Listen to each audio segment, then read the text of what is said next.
રાષ્ટ્રીય વિજ્ઞાન દિન નિમિત્તે હું એક આછેરી ઝલક આપવા માટે આપની આગળ ઉપસ્થિત થઈ છું। વૈજ્ઞાનિક ડોક્ટર ચંદ્રશેખર વેંકટ રામનની યાદમાં 28 ફેબ્રુઆરી સમગ્ર રાષ્ટ્રમાં રાષ્ટ્રીય વિજ્ઞાન દિન તરીકે ઉજવવામાં આવે છે। ઘણી વૈજ્ઞાનિક શોધોમાં બનેલ આકસ્મિક ઘટનાએ જગાડેલું ઘટમાળનું મહત્વનું યોગદાન છે।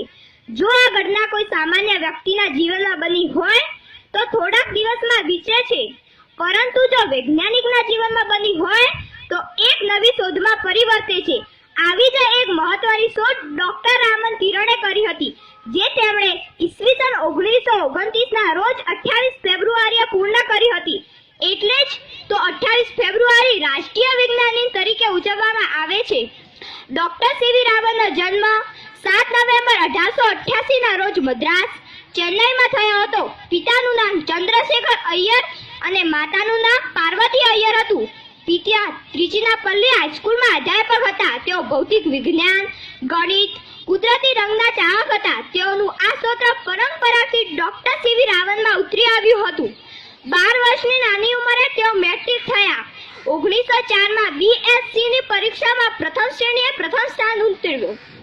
ડોક્ટર સીવી રામ નાની વયથી જ ભૌતિક વિજ્ઞાનના કુદરતી રંગના અધ્યયનમાં લાગી ગયા હતા। તેઓએ ઝાકળ બિંદુ તથા સૂર્યના હલકા વાદળ ઉપર દેખાતા મેઘધનુષના રંગોની વ્યાખ્યા આપી। આકાશ, સમુદ્ર, હિમ નદીના રંગ સંબંધને શોધ્યો। સૂર્યના વક્રી પરથી દેખાતા રંગ પરિવર્તનને નોંધ્યો અને તેમાં થતા ફેરફાર ફેક્ટને શોધી કાઢ્યો। તેમની શોધે ભૌતિક વિજ્ઞાનમાં હલચલ મચાવી દીધી હતી। 1936નું નોબેલ પારિતોષિક તેમને આ શોધ માટે આપવામાં આવ્યું અને આ શોધને રામન પ્રભાવ, રામન ફેક્ટ તરીકે ઓળખાવીને તેઓનું બહુમાન કરવામાં આવ્યું હતું। ડોક્ટર સીવી રામ વૈજ્ઞાનિકનો ઉપયોગ શાંતિ તેમજ જનક કલ્યાણના કાર્યોમાં કરવાનું ઉચિત સમજતા હતા। તેઓ 8 ભાષાના જાણકાર અને વીણા વૃદ્ધનમાં પ્રવીણ હતા। આવા મહાન વૈજ્ઞાનિકનું અવસાન 1970માં થયું।